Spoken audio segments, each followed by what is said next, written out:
Saudara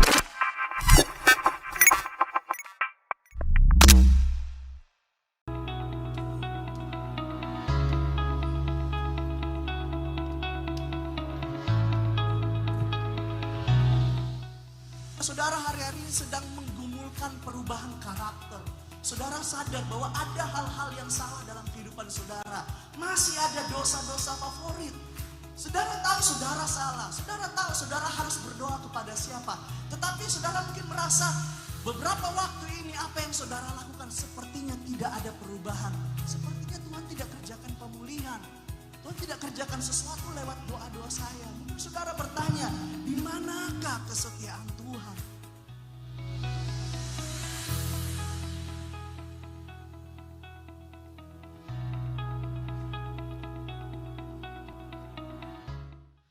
Evaluasi iman.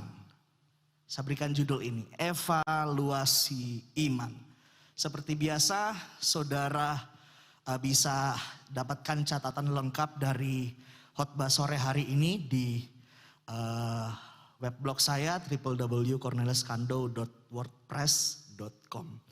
Nah, Bapak Ibu Saudara, jikalau kita berbicara tentang evaluasi, maka evaluasi adalah salah satu cara di dalam kita menilai atau mengukur sesuatu.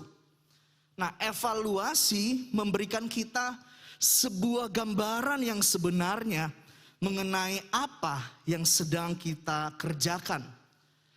Apa yang sedang kita lakukan.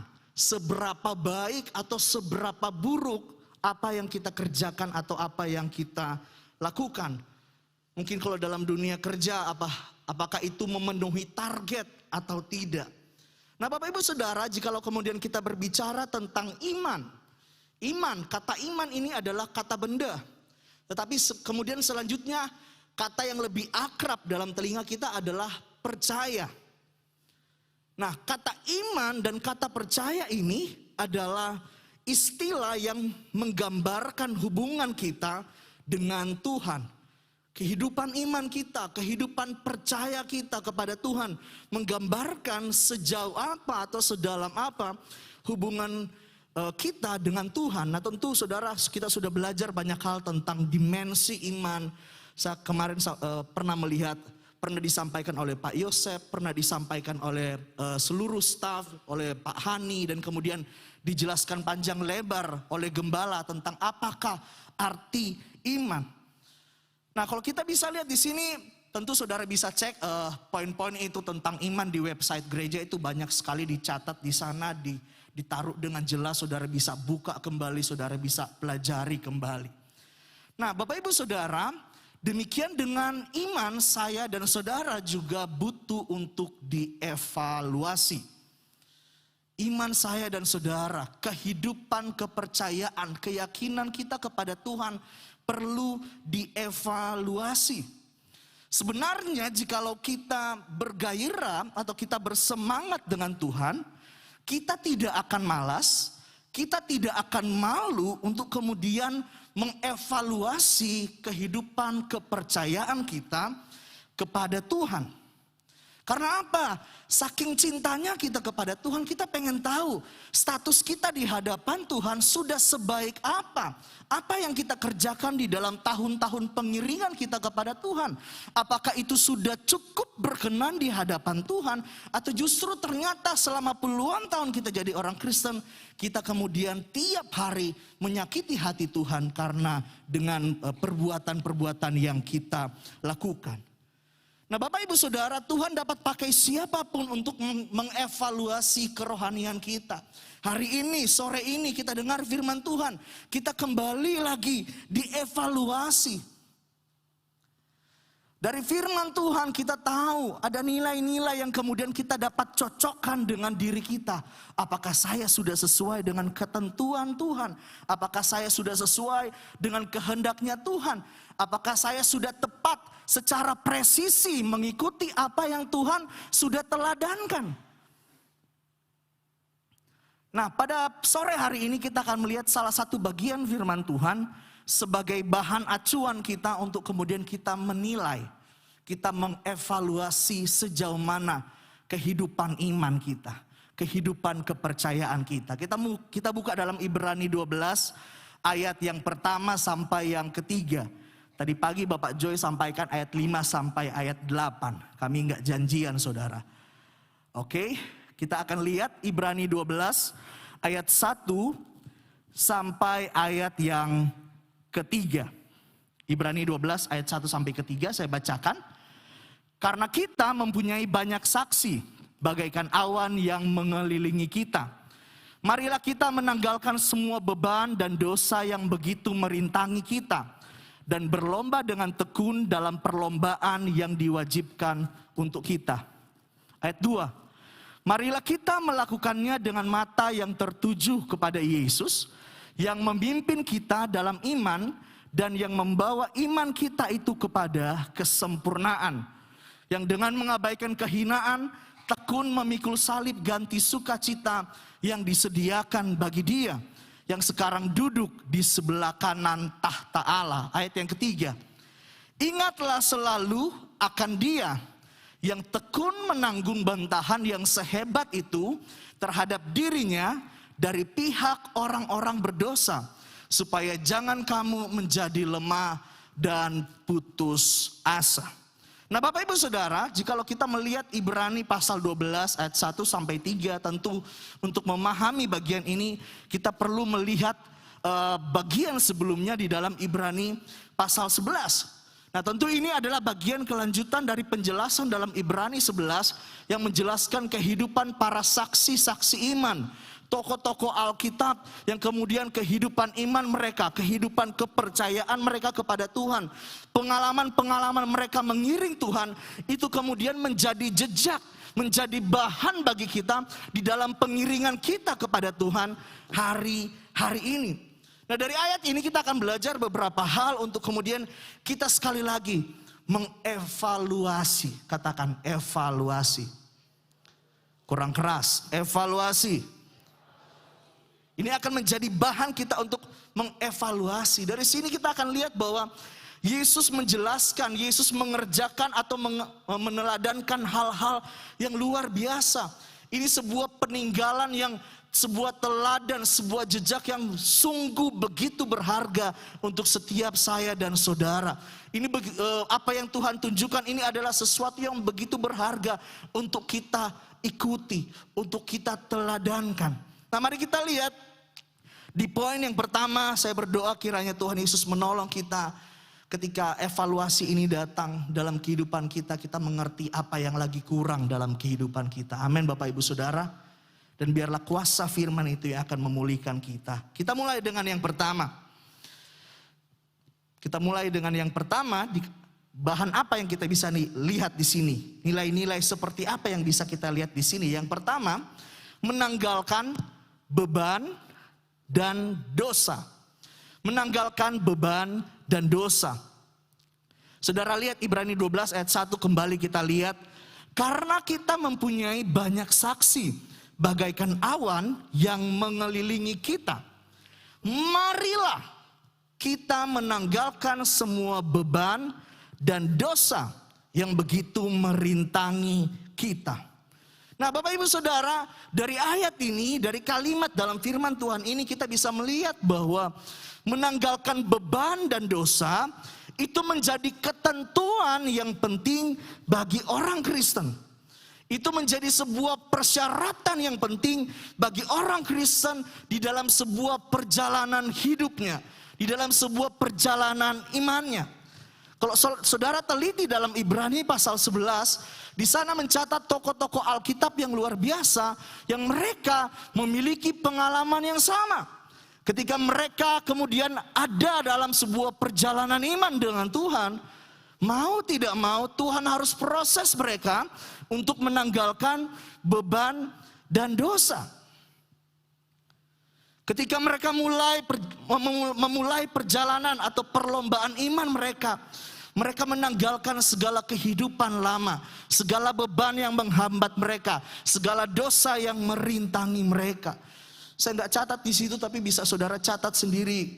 Kita bisa lihat di dalam kehidupan dari Nuh, dalam Kejadian 6 ayat 9 sampai 22. Kemudian kita bisa lihat dalam kehidupan Abraham ketika Tuhan panggil dia dari negeri kafir. Dia meninggalkan segala sesuatu kemudian memulai sebuah perjalanan iman. Banyak hal yang ditinggalkan, banyak hal atau banyak pola pikir yang lama yang ditinggalkan. Kemudian juga kita bisa lihat dalam kehidupan dari Musa. Ketika Tuhan memanggil Musa untuk memimpin bangsanya. Saudara bisa lihat dalam Keluaran 2 sampai pasal yang keempat. Nah saudara, kita sedikit mundur, kita lihat kalimat yang pertama dari ayat 1. Saudara lihat dikatakan di sana, karena kita mempunyai banyak saksi bagaikan awan yang mengelilingi kita. Nah seperti yang saya jelaskan tadi bahwa saksi ini mengarah kepada para tokoh-tokoh iman, para tokoh-tokoh Alkitab yang mereka kemudian memulai perjalanan iman mereka dengan Tuhan. Nah jadi dari pengalaman tokoh-tokoh iman, saudara bisa lihat banyak sekali dalam Ibrani 11. Kita pelajari pernah dalam doa, menara doa kita pelajari tokoh demi tokoh di situ. Kita lihat bahwa pengalaman para saksi-saksi iman ini dalam salinan bahasa Inggris, pengalaman mereka ini mengarahkan saya dan saudara bagaimana kemudian kita harus mengerjakan iman kita. Dari pengalaman mereka kita belajar bagaimana seharusnya kita mengerjakan iman kita. Kemudian kita lihat kata menanggalkan semua beban dan dosa. Menanggalkan di sini saya lihat dalam salinan asli artinya membuang, memisahkan, menyingkirkan, merelakan. Merelakan apa? Menyingkirkan apa? Beban. Beban yang macam apa? Artinya ini bisa bicara beban di sini bisa bicara mengenai kenyamanan hidup, bisa bicara mengenai kebiasaan, bisa berbicara mengenai hal-hal yang tidak penting, hal-hal yang tidak berguna, yang tidak punya nilai kekekalan, yang kemudian itu menjadi beban bagi kita di dalam perjalanan iman kita, di dalam kita mengerjakan iman kita di hadapan Tuhan. Kemudian dosa. Dosa di sini adalah segala bentuk sikap hati, segala bentuk pikiran, perkataan, perbuatan yang tidak sesuai dengan kehendak Tuhan. Jadi saudara bisa lihat di sini bahwa beban dan dosa menghambat saya dan saudara untuk mengerjakan kehidupan rohani kita. Sekalipun ditumpang tangan dan ditumpang kaki oleh pendeta, oleh hamba Tuhan, paling diurapi sekalipun, kalau saudara nggak pernah kemudian berkomitmen menanggalkan dosa dan beban saudara, perjalanan iman saudara, hidup rohani saudara tidak akan pernah maju. Orang-orang yang tidak menanggalkan beban dan dosa adalah orang yang tidak akan pernah maju dalam hidupnya. Tidak akan pernah berhasil di dalam mengerjakan iman mereka. Mungkin kita berpikir, oh tapi Tuhan tetap memberkati saya, usaha saya tetap diberkati, semuanya tetap berjalan lancar. Jangan terlena dengan itu saudara. Bisa jadi kita sedang salah kemudian dengan memulai sebuah perjalanan iman kita. Kita sedang salah di dalam mengerjakan iman kita. Karena apa? Kita membiarkan beban dan dosa untuk kemudian mempengaruhi langkah kita untuk semakin hari mengikuti Tuhan seperti kata Bapak Gembala, dengan presisi, dengan tepat, sesuai ukuran yang Tuhan berikan. Bapak Ibu Saudara, jikalau kita melihat keadaan hari-hari ini, iblis pintar saudara untuk kemudian dia memanfaatkan pandemi yang sedang kita hadapi, memanfaatkan kesulitan yang sedang kita hadapi untuk kemudian apa? Menambah beban, menambah dosa dalam kehidupan kita. Iblis taruh kepahitan. Karena apa? Kita jarang berhubungan dengan Tuhan. Sehingga kemudian apa? Hubungan yang jauh dari Tuhan membuat benih-benih kepahitan, membuat benih-benih kekecewaan tumbuh dengan subur. Itu yang kemudian menghambat kita di dalam sebuah pekerjaan kita untuk mengerjakan iman kita di hadapan Tuhan. Atau mungkin iblis taruh pikiran-pikiran yang cabul, pikiran-pikiran yang najis. Karena banyak di rumah, banyak kali di kamar, mungkin anak-anak muda. Tidak dipantau orang tua, tidak dilihat oleh orang tua. Sehingga kemudian apa? Dosa kenajisan, percabulan menjadi kemudian kental dalam kehidupan kita. Muncul begitu rupa, memilukan hati Tuhan begitu rupa. Karena apa? Iblis pintar manfaatkan alasan pandemi, banyakkan di rumah, malas ngapa-ngapain, termasuk ibadah online saja malas. Bagaimana kemudian kita mampu mengerjakan iman kita dengan sungguh-sungguh di hadapan Tuhan? Atau mungkin hari-hari ini iblis taruh kesombongan. Lah, bisa iblis taruh kesombongan? Iya. Iblis taruh kesombongan karena apa? Oh, tetap sehat. Gak kena COVID. Sudah vaksin. Atau kita punya harta, punya kedudukan. Dan kita kemudian merasa kita adalah orang yang paling luar biasa. Dan kemudian kita terlena dengan itu semua. Atau mungkin hari-hari ini penyakit yang paling sering muncul. Kesombongan, Bapak Ibu Saudara. Atau mungkin hal lain tentang kemalasan. Kita terlalu banyak di rumah, work from home, sekolah dari rumah, ibadah online.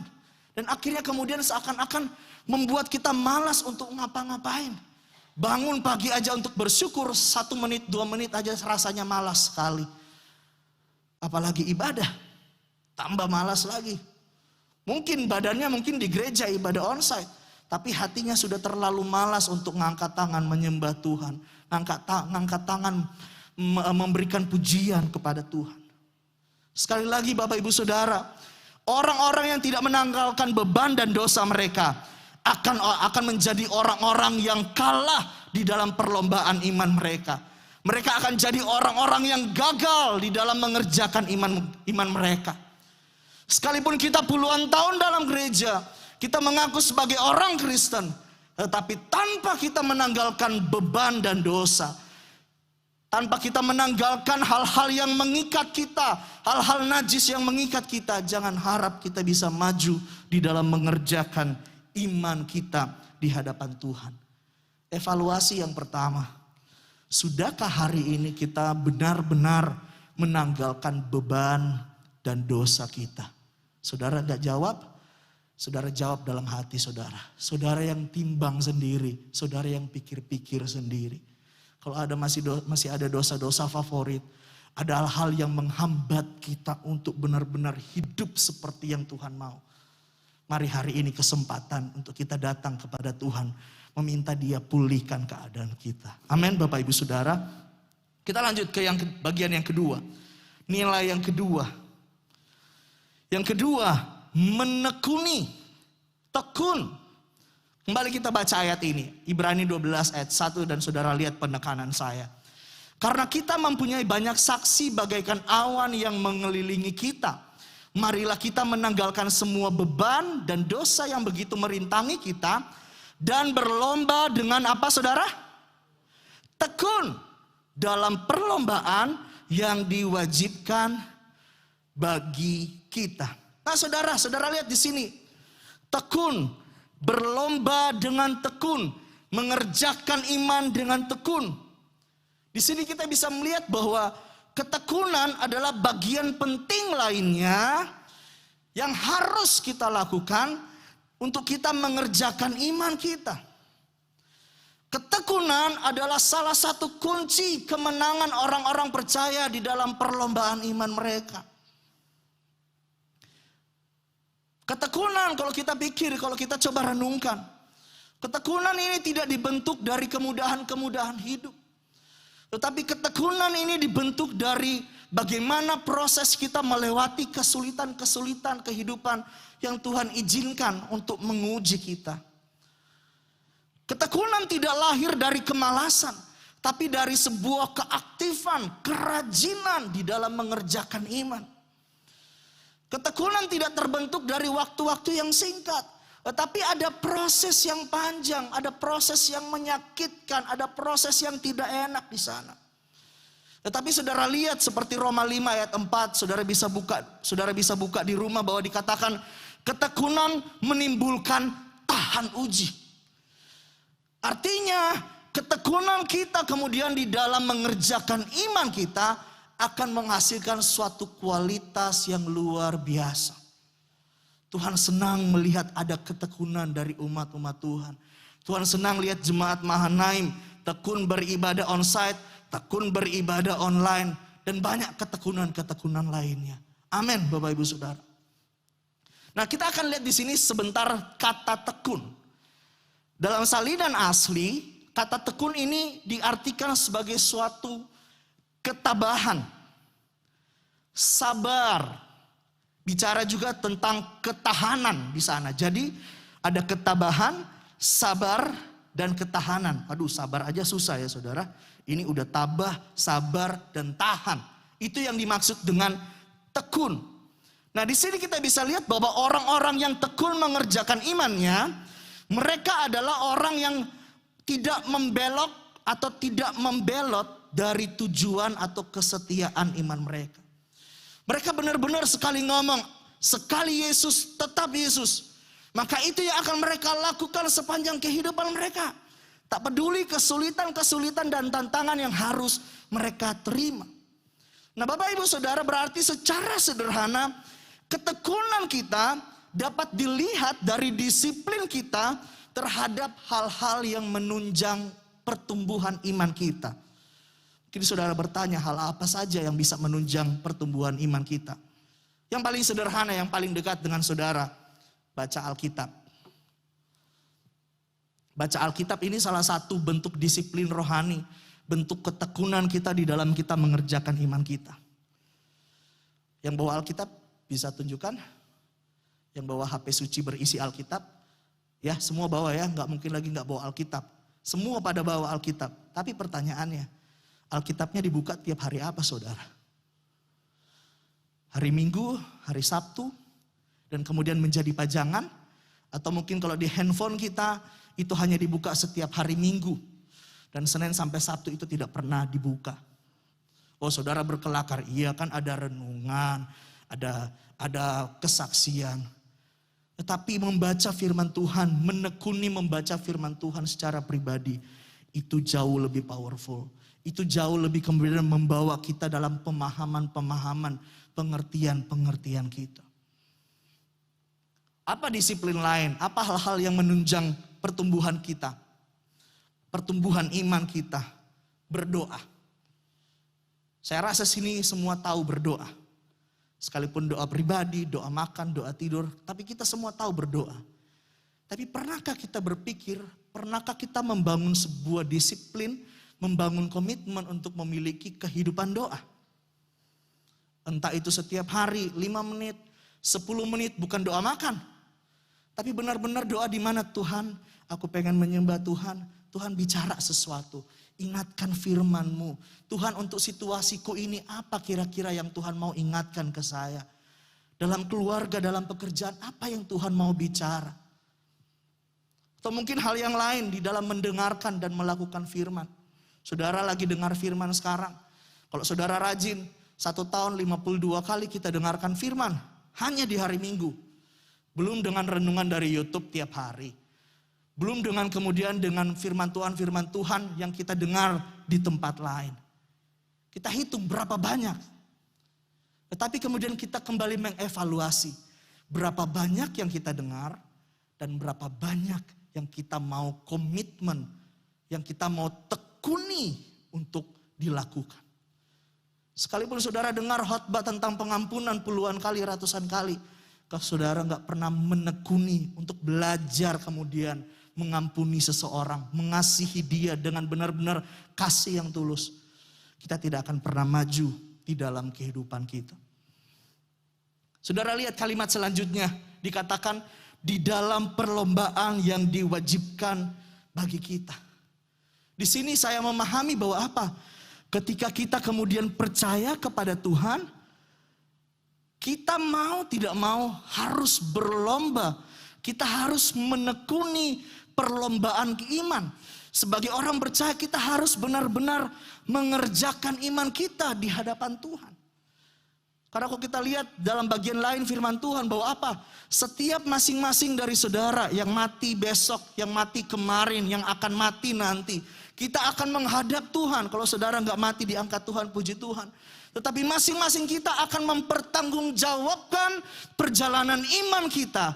Kita akan mempertanggungjawabkan apa yang kita kerjakan dengan kepercayaan, dengan keyakinan kita di hadapan Tuhan. Evaluasi yang kedua, sudahkah saudara dan saya mengerjakan hidup rohani kita, membangun hidup rohani kita dengan tekun? Tuhan dan saudara yang tahu apa yang kurang dalam hidup kita, borok-borok yang masih kelihatan, area-area kehidupan di mana kita masih kalah. Tuhan dan saudara yang tahu. Amin, Bapak Ibu Saudara. Itu yang kedua. Mari kita coba yang ketiga. Kita lompat bagian yang ketiga. Bagian yang terakhir. Saudara lihat, acuan lain bagaimana untuk kita mengevaluasi iman kita adalah yang ketiga, dengan melihat atau mengingat Yesus. Ayat 2. Kita lihat dulu tentang melihat Yesus. Ayat yang kedua dikatakan, marilah kita melakukannya. Artinya menekuni iman kita, mengerjakan iman kita dengan mata yang tertuju kepada siapa, saudara? Kurang keras, kepada siapa? Yesus. Bukan dengan mata yang tertuju kepada gembala. Bukan dengan mata yang tertuju kepada pendeta YouTube yang paling terkenal. Bukan mata yang tertuju kepada hamba Tuhan yang paling saudara senangi. Bukan mata yang tertuju kepada mereka yang saudara anggap rohaninya paling mantap. Gak apa-apa belajar dari mereka, tetapi jangan kemudian fokus kepada mereka. Karena apa? Mereka juga adalah manusia biasa. Mari kita lihat selanjutnya. Kalau kita baca ini Bapak Ibu Saudara, firman Allah menghendaki saya dan saudara, setiap kita untuk mengalihkan pandangan kita dari hal-hal lainnya dan kemudian mulai memusatkan perhatian kita, memusatkan konsentrasi kita, memusatkan fokus kita hanya kepada Yesus. Ketika saudara mulai perjalanan iman saudara, di dalam saudara membangun kehidupan rohani saudara, ini yang harus kita lakukan. Memastikan bahwa setiap waktu, setiap saat, tak peduli keadaannya baik atau buruk, lagi diberkati atau lagi seret, lagi banyak berkat atau mungkin lagi sedikit, lagi banyak musuhnya atau mungkin lagi difitnah atau apapun. Pastikan mata saudara tertuju kepada Yesus. Nah, saya coba bagikan beberapa alasan mengapa kita harus mengerjakan iman kita dengan mata yang tertuju atau melihat Yesus. Yang pertama, alasan yang pertama bahwa Yesuslah yang memimpin kita dalam iman. Maksudnya begini Bapak Ibu Saudara, Yesus yang memimpin kita dalam iman artinya Yesus yang membuka jalan untuk apa yang kita yakini hari ini. Ketika Yesus mati di atas kayu salib, dia naik ke surga, curahkan Roh Kudus. Dia membuka jalan bagi kita untuk hari ini apa? Saya dan saudara datang di hadirat Tuhan untuk dapat memanggil Allah yang luar biasa itu dengan sebutan Bapa, dengan sebutan Allahku. Bahkan kita katakan tadi, Tuhanku lebih besar, kuasamu lebih besar. Segala fasilitas hari ini yang bisa kita kemudian nikmati di dalam hadirat Tuhan, itu dimulai oleh Yesus. Yesus yang buka jalan. Kemudian yang kedua dikatakan bahwa Yesus yang membawa iman kita. Yesus yang membawa kehidupan rohani kita kepada kesempurnaan. Artinya begini, karena Yesus dia Allah yang sempurna, maka hanya yang sempurna inilah yang sanggup membawa saya dan saudara yang tidak sempurna ini suatu saat menjadi sempurna. Kalau kemudian mata kita tertuju kepada manusia, kita berharap kepada manusia. Manusia sama, tidak sempurna. Suatu saat kita akan kecewa.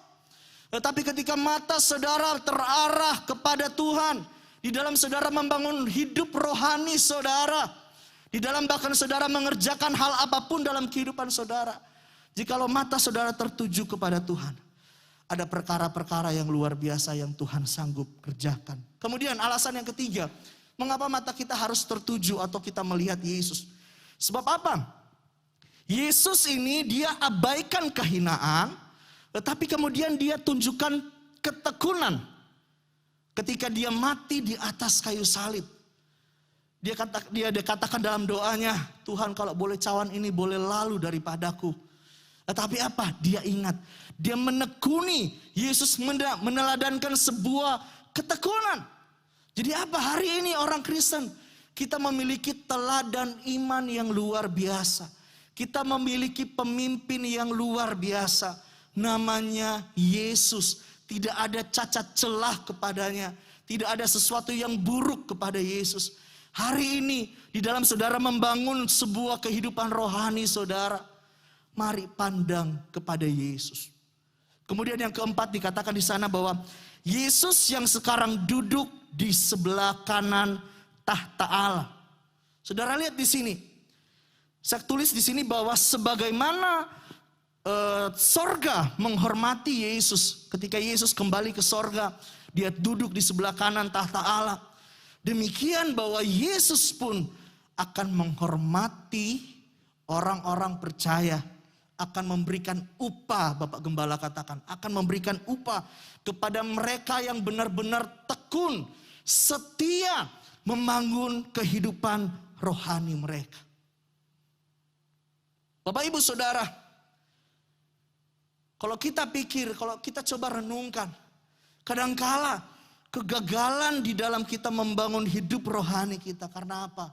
Fokus kita, mata kita tidak ke Yesus. Konsentrasi waktu-waktu di hidup kita tidak kepada Yesus. Apa yang kita kerjakan tidak seperti yang Yesus tunjukkan. Apa yang kita pikirkan tidak seperti yang Yesus pikirkan. Apa yang kita rindukan tidak seperti yang Yesus rindukan. Itu yang kemudian apa? Membuat banyak dari kita, orang-orang Kristen hari ini gagal di dalam membangun iman mereka.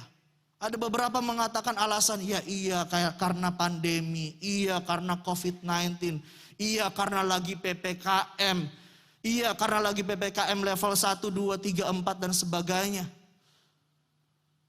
Tetapi Bapak Ibu Saudara, kalau mata kita benar-benar tertuju kepada Tuhan, kita akan melakukan segala sesuatu.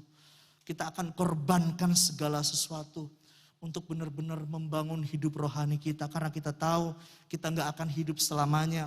Suatu saat mati kalau Tuhan Yesus belum datang, saudara akan berdiri di hadapan Tuhan mempertanggungjawabkan perjalanan hidup saudara dan saya. Coba kita lihat kemudian kalimat yang selanjutnya tentang mengingat Yesus. Saudara lihat dalam Ibrani 12 ayat yang ketiga dikatakan di sana, ingatlah selalu, bukan ingat akan dia, tetapi ingatlah selalu akan dia yang tekun menanggung bantahan yang sehebat itu terhadap dirinya dari pihak orang-orang berdosa, supaya jemaat Mahanaim, saya dan saudara, tua maupun muda, baru menjadi orang Kristen ataupun sudah lama jadi orang Kristen. Supaya kita tidak menjadi apa saudara? Lemah dan putus asa. Nah kata ingat di sini, saya coba cari dalam salinan asli, itu kemudian diterjemahkan sebagai kata renungkan atau kata pikirkan. Jadi kalau saudara mau kerjain soal yang lagi sekolah, kerjain PR, atau saudara lagi UAS begitu, ada pertanyaan-pertanyaan yang benar-benar menguras pikiran saudara, harusnya cara yang sama kita gunakan bagaimana kemudian kita memikirkan, merenungkan apa yang Yesus inginkan, apa yang Yesus teladankan, apa yang Yesus kehendaki melalui firman-Nya. Bapak Ibu Saudara, kegagalan kita sekali lagi di dalam membangun hidup rohani kita, di dalam kita mengerjakan iman kita, Disebabkan karena apa? Pola pikir kita. Kita jarang, kita malas merenungkan firman Tuhan. Kita malas merenungkan segala sesuatu tentang Tuhan. Kalau diingatkan, yuk ibadah. Sudahlah bentarlah, kerjaan masih banyak. Ayo kemah, aduh jam kerjanya mepet, nanti mau izin susah.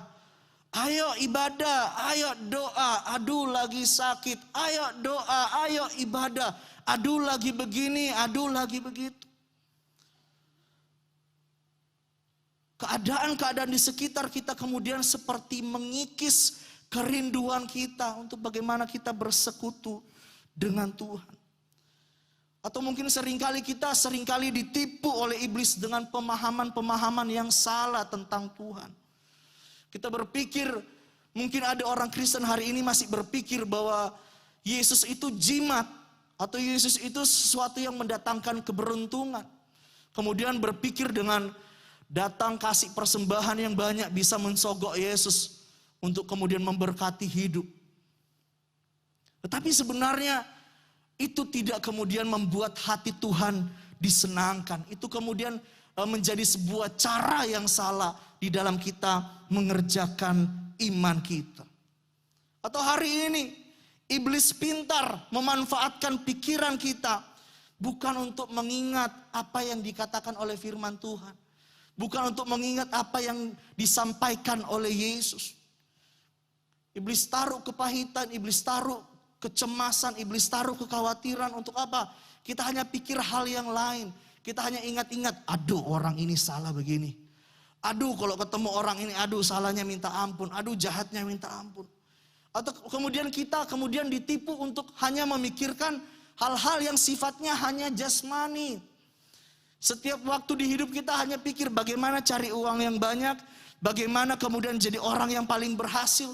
Bagaimana supaya saya berhasil dalam pendidikan. Nah tentu ada berbagai kebutuhan hidup yang harus kita kerjakan begitu rupa.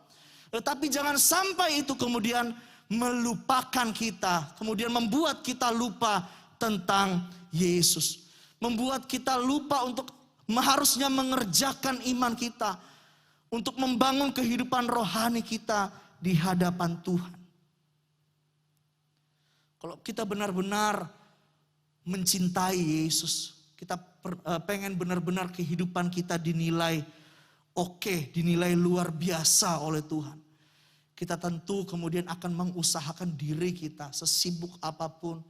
Secapek apapun untuk benar-benar kita datang kepada Tuhan. Untuk kita benar-benar membangun kehidupan rohani kita di hadapan Tuhan. Tidak peduli seberapa sulit atau seberapa rumit masalah yang kita hadapi. Tetapi orang-orang yang punya pikiran Kristus dikatakan dalam salinan lain dalam Kolose 3 ayat 1. Orang-orang yang punya pikiran Kristus, yang memikirkan Kristus setiap waktu, yang memikirkan bagaimana agar hidupnya menyenangkan Tuhan setiap waktu. Mereka akan selalu menjadi orang-orang yang luar biasa. Mereka akan selalu bertahan. Mereka tidak akan menjadi lemah. Tidak akan menjadi putus asa. Bapak Ibu Saudara, pesan firman Tuhan datang dalam kehidupan kita. Apapun keadaan, apapun kesusahan yang kita alami. Entah hari ini saudara lagi diizinkan sakit. Atau mungkin saudara lagi ditipu orang. Atau saudara mengalami berbagai hal yang merugikan bagi saudara. Tetapi mari kita ingat Yesus. Kita ingat firman Tuhan. Kita ingat apa yang Yesus katakan untuk hal-hal yang sedang kita alami hari-hari ini. Evaluasi yang ketiga. Sudahkah mata dan pikiran kita benar-benar tertuju kepada Yesus? Atau sekarang kita sedang fokus ke yang lain. Kita sedang memikirkan yang lain. Benar badannya di gereja, benar matanya di depan TV lihat ibadah online. Tetapi kehidupannya tidak memikirkan Kristus. Kehidupannya tidak benar-benar berkonsentrasi, berfokus kepada Yesus. Bapak Ibu Saudara, kiranya firman Tuhan ini bisa menolong Bapak Ibu Saudara untuk kita mengevaluasi kembali. Seserius apa sih saya dengan Tuhan hari-hari ini? Apakah karena pandemi, kemudian kita menjadikan itu alasan yang baik untuk kemudian kita, ya Tuhan mengertilah keadaanku, Tuhan tahulah keadaanku. Tapi ingat Bapak Ibu Saudara, adalah sebuah kewajiban bagi saya dan saudara untuk kita membangun kehidupan iman kita, kerohanian kita di hadapan Tuhan. Saya tahu kita semua lagi berada dalam masa-masa yang sukar.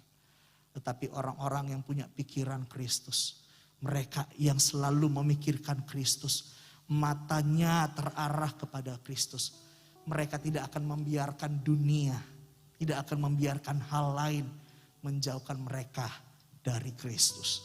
Amin untuk firman Tuhan.